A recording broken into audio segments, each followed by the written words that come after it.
The moment I caught my nearly 40-year-old husband having an affair with his French tutor, I didn't hesitate to file for divorce. My whole family supported my decision. They even came along the day I was going to sign the papers. But just as I picked up the pen, my husband leaned over and whispered something into my dad's ear. In the next second, Dad ripped the papers in half and glared at me like I was the one who had done something wrong. "You're not divorcing him. You're giving that French tutor access to your TrustPay account. You're going to support her. That's what you owe her," he demanded. My mom, my brother, and even my grandparents lost it when they heard that. They cursed Dad out and pulled me behind them protectively. But after hearing whatever it was my husband whispered to them, the same family who loved and protected me snatched my phone. They gave access to my TrustPay account with a $50 million limit for his mistress. They didn't just force me to do it. Afraid I'd run, they severed the tendons in my hands and feet. They turned me into a cripple and locked me up at home. Even after my death, they used my earnings to throw a grand wedding for my husband and his French tutor mistress. I took my last breath, never figuring out what exactly my husband said that made them all turn on me completely. What could possibly make the family who'd loved and cared for me all my life suddenly become so cruel to me, yet treat the other woman like family? The next time I opened my eyes, I was back on the very day my entire family accompanied me to sign the divorce papers. "Don't worry, darling," Dad reassured me. "Even if you get divorced, we've still got your back. That bastard's already 40, he's too old. Once you're divorced, I'll find you 10 young models, each one taller and hotter than him." "Exactly, Zadie," my brother chimed in. "Honestly, I never thought that asshole deserved you anyway. He's been mooching off you for years. If it weren't for you, how would he be living so comfortably? And then he dared to cheat on you? When I see him later, I swear I'll beat the crap out of him." Hearing those familiar promises widened my eyes in shock. The elevator was cramped with my family. Every face around me was filled with concern. But one by one, as our eyes met, it felt like I was sinking into a frozen pit with no way out. In my past life, the family who supported and protected me turned on me completely after hearing just one sentence from Killian. They didn't just stop me from divorcing him. They made me authorize access to my TrustPay account to let his mistress Valorine Keegan spend my earnings for herself and the baby she was carrying. When I refused, my brother pinned me down. My mom slapped me. My dad and grandma picked up scissors and cut through the tendons in my hands and feet. After I died, they handed Killian everything I owned and celebrated his marriage to the homewrecker. The vivid memory of that bone-deep pain made my knees buckle. I looked up at the elevator screen. We had reached the 15th floor. I rushed forward and blocked the door, clutching my stomach and faking discomfort. "Mom, Dad, Grandpa, Grandma, Halvard, I'm not feeling well." All of a sudden, I lied. "I think I'll just come back another day to sign the divorce papers." Seeing how pale I looked, they exchanged worried looks. Halvard quickly hit the button for the first floor. As the elevator slowly descended, I let out a long breath of relief. If I could keep them from seeing Killian today, maybe tomorrow, I could send them on a trip and go finalize the divorce on my own. Maybe then they'd never hear that sentence. Once we reached the lobby, Dad suddenly said his stomach hurt and went to the restroom. The rest of us waited outside. Just then, a question from Killian popped up on my phone. "When will you be here?" Disgust rose in my chest, but I pushed it down and typed back calmly, "Tomorrow." Just as I sent the message and looked up, I saw a familiar figure walking toward the restroom. It was Killian. Why was he there? A chill slid down my spine as a terrifying thought sank in. Even after being reborn, was I still not going to escape the fate that killed me last time? I sprinted after them as fast as I could, but just as I reached the men's restroom, someone stepped in my way. "Miss, this is the men's restroom. The ladies is over there." I looked up at the sign and felt a wave of panic surge through me. I prayed desperately, "Oh God, please, please don't let Dad see Killian." But the heavens didn't give a damn. The second Dad stepped out of the restroom and saw me standing outside, everything unraveled exactly like it had in my past life. He stormed straight toward me and slammed his hand around my throat,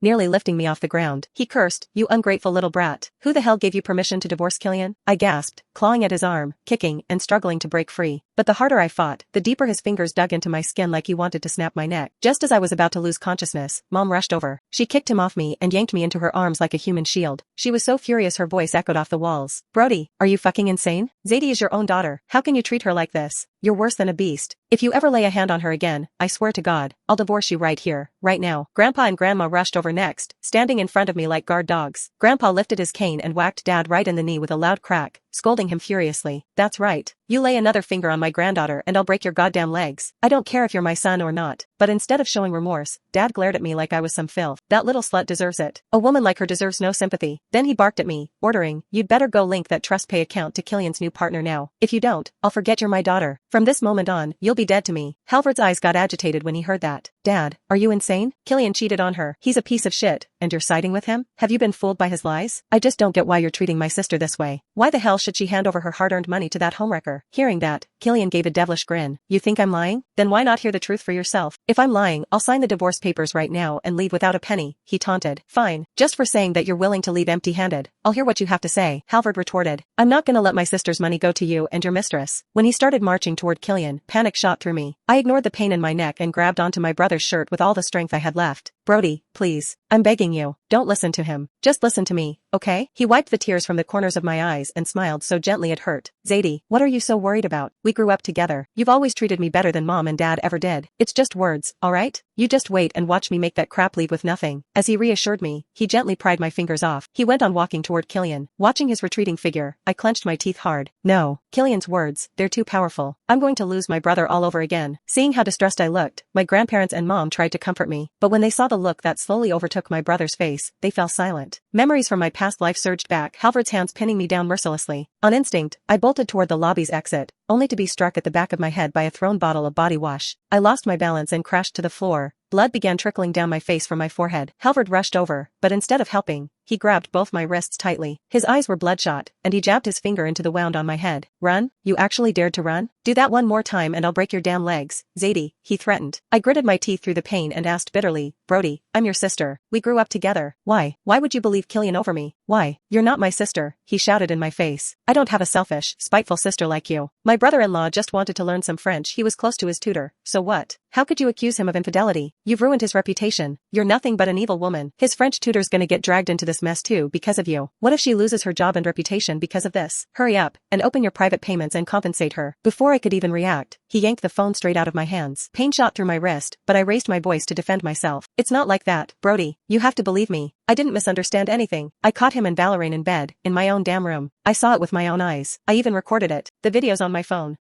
Shut up, you wicked woman, he roared. How dare you slander two innocent people? I'll kill you. He raised his leg, aiming a kick straight at my face. I shut my eyes and braced for despair, but the blow I expected didn't come. Instead, I heard a scuffle. Mom, Grandpa, and Grandma had rushed in and shoved him back with everything they had. At this point, Grandpa, the head of the family, realized something was wrong. His eyes narrowed as he turned toward Killian. What the hell did you say to them? He demanded. How'd you manage to turn a father against his own daughter? A brother against his own sister? Dad immediately jumped in to argue. Dad, Killian's doing this for our own good. If you heard what he said, you'd understand what he meant. Yeah, Grandpa, Brody chimed in. Just listen to what Killian has to say. He's doing good things for our family. You'll see how disgusting that slut really is. He pointed a finger in my direction, his voice seething with hatred. I knew she was trouble. If it weren't for what my brother-in-law told me, I would have been fooled by this whore. Enough. Shut your damn mouths, all of you. Grandpa bellowed, warning Dad and Brody with a firm and final voice. I don't need to hear the damn thing, Killian said. I may be old, but I'm not blind. You think I'd trust him over my own granddaughter? The two of you must have been kicked in the head by a donkey. He turned to Mom and Grandma. Help her up. Get her out of here. I tried to get to my feet, stretching my hand out to Brody. Give me back my phone. Brody hesitated, clearly itching to come at me again, but one look at Grandpa's face shut him down. With a bitter scowl, he shoved the phone into my hand. Feeling the cold surface of the screen in my palm, I finally breathed a little easier. As long as that video of Killian's affair was still there, I had evidence. I had leverage to divorce him. I glanced at my grandparents and my mother. Their worried faces gave me a shred of comfort. At least, in this life, they hadn't been completely turned against me. But just as we reached the front door, I heard footsteps behind us. On high alert, I turned around and met my brother's mocking eyes. The next moment, he leaned over and whispered something into Grandma's ear. Whatever he said, it changed her completely. Just seconds ago, she was worried about me, but now, she spat in my face. Startled and terrified, I reached out, trying to pull Grandpa and Mom away with me, but Halvard raised his foot and kicked me hard before I could move. I stumbled backward, tumbling down the concrete steps outside the door one step after another. Grandpa and Mom tried to rush over to help me, but then Brody and Grandma whispered something into their ears too. Within seconds, they pulled back their outstretched hands. At that moment, the memory of my tendons being cut in my past life, the pain of my limbs being crippled, came crashing back. I gritted my teeth against the agony spreading through my body and ignoring the fresh blood seeping from my forehead, I limped toward the car parked by the roadside. I had to escape, no matter what. But just as I moved, Grandpa pointed at me and shouted, "Quick, all of you, go get her." Hearing that, I panicked, screaming at the top of my lungs, "Help. Somebody help me. They're kidnapping me. Please, somebody help me." It was a weekday, and the lobby was nearly empty, but my cries drew attention from outside. A crowd quickly formed around me. Under their watchful eyes, I finally bought myself a few precious seconds. I unlocked my phone and tried to dial 911, but my fingers slipped from sweat and panic, jabbing random numbers across the smudgy screen.